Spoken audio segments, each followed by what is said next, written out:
7. Barrett outside, the switch. Doncic goes over.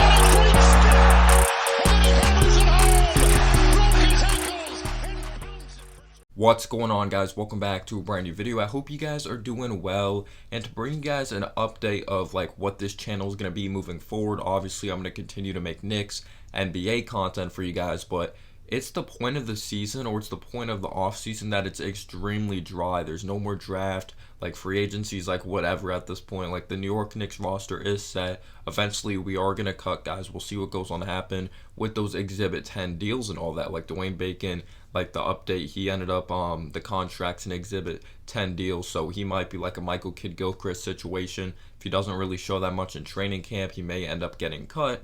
But yes, it's a very dry part of the season, and I appreciate you guys showing love like to my latest video, or you guys that have checked that out. I didn't really expect a lot of people to view that, but that's actually my favorite video like on my channel because it is very close and dear to my heart, the subject, but I also wanted to tie basketball into it, so then you guys are also involved and you guys understand it a little bit more, but hopefully you guys learned something from it. But today I'm going to be talking about Julius Randle, and will we see a different Julius Randle? I'm not saying MVP caliber, I'm not saying averaging 28 points per game going to lead us to a first seed, not like that. I'm not talking about points, I'm not talking about assists, rebounds, even though that's great if he does improve in those departments, but can he improve when it comes to his basketball IQ, which I really do think he's capable of? But will he become a smarter basketball player with this like different starting lineup? Of course, Kemba Walker, Evan Fournier, Mitchell Robinson back healthy, RJ Barrett. Will we see a new and improved RJ Barrett?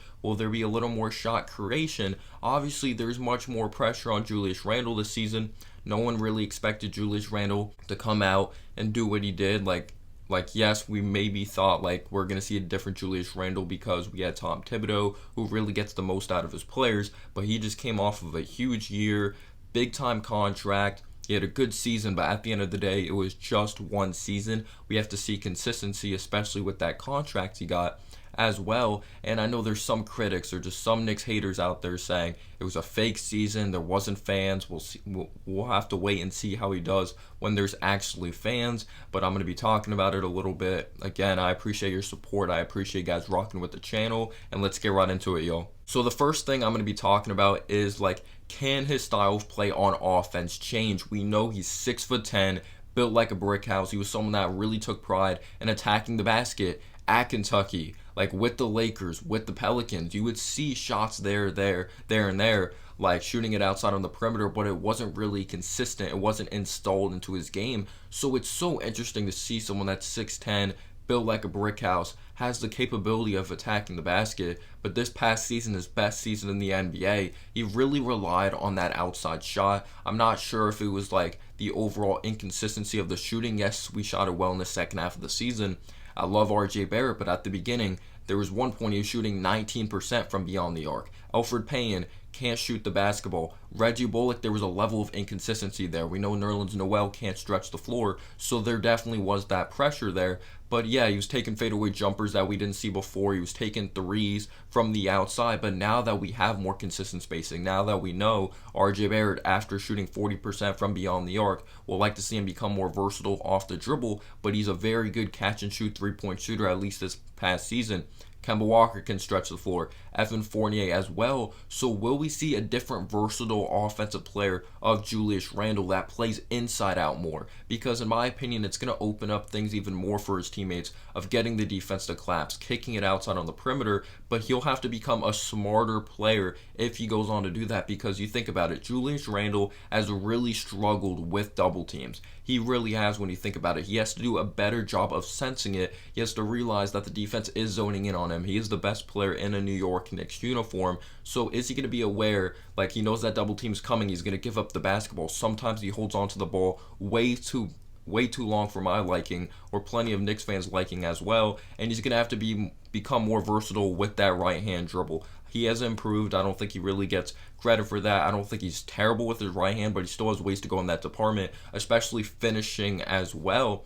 But you see he's working on that right hand floater. But if he attacks the basket, plays inside out, it's going to open up things more for his teammates and even outside on the perimeter, getting the defense to collapse, You have a Kemba you can kick it out to. You have an Evan Fournier. You have an RJ Barrett. So there's more consistency there with the spacing.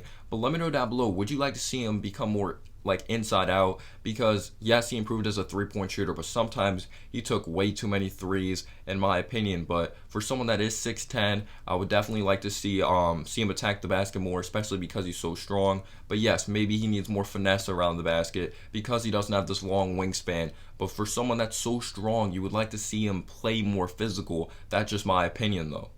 And now a very important thing, like yes, the best players in the world turn the ball over, like LeBron James, Luka Doncic, James Harden, like the best players in the world, like Trae Young as well.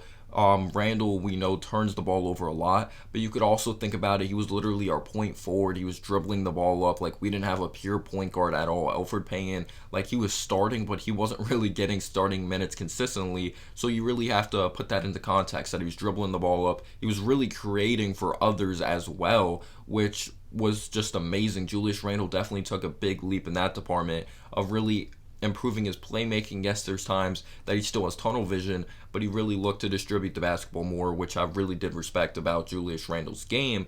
But can he take care of the basketball? There's certain times that his handle is loose and he looks to attack. Like, I like that he looks to attack, but sometimes he still has those moments that he's really out of control. I feel like he has to have more of a finesse to his game. I'm not saying he has to be fancy around the rim. I'm not asking for him to have Zion Williamson body control. That is extremely special to have at his type of size.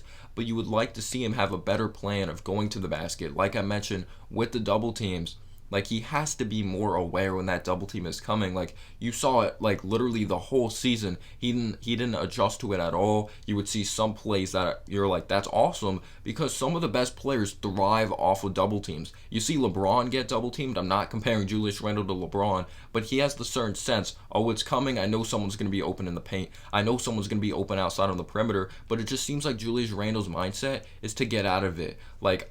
Like, he's going to end up getting the basketball back. I feel like he has to have more of the mindset of just making the right play. But obviously, I don't know what's going through his head. I'm not the coach. I'm not Julius Randle.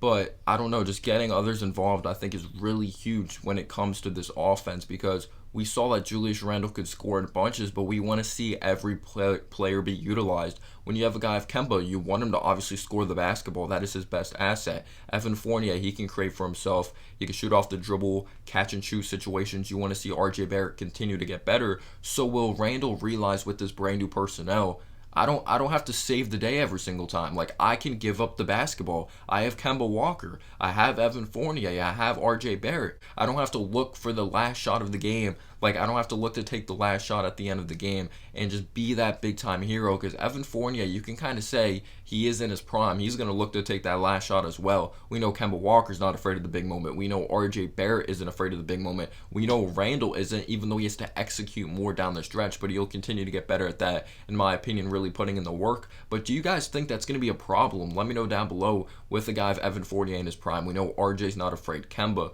So who's going to take that last shot? I do think we're going to go to Randle, because Randle is our guy right now, but he's not going to have to look to play that much isolation basketball or look to create for himself, because he has others as well. And I really do hope he has that mindset. I can trust my teammates now. I have a former All-Star. I have good basketball players around me.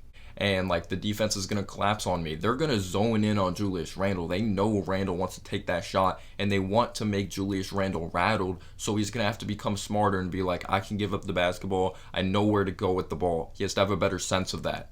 And I think a very key, like, thing here is having more shot creators. Like, that's just amazing to have. I already mentioned it. Like, down the stretch of games, you have more guys that can create, but like, Reggie Bullock wasn't a threat. Like, he was a threat from beyond the arc, but no one was expecting him to attack the basket, because that's not his game. He would use that up fake, like, put the ball on the floor for, like, a quick dribble and then pull up. Like, that's the most Reggie Bullock would ever do off the dribble. He's not really someone that's going to create. We know Elfrid Payton's not a threat from beyond the arc, but when you have a Kemba, you have an Evan Fournier, RJ Barrett still has ways to go in that department. Hopefully he does get better. He is young, but when you just have those guys, it's just amazing, because it opens up even more, because you don't know who's going to be taking that last shot. You don't. Last year was really predictable. Like, the opposing team's probably like, well, RJ's not at that point of his career that he could shoot off the dribble. Elfrid Payton's not at that point of his career. Like, you have a guy, Reggie Bullock, who can't really shot create like that. Nerlens Noel, are you kidding me? But when you have a couple more shot creators, it's going to really get the defense guessing, and they're going to be like, all right, what are they going to do that down the stretch? They're not really going to be mentally prepared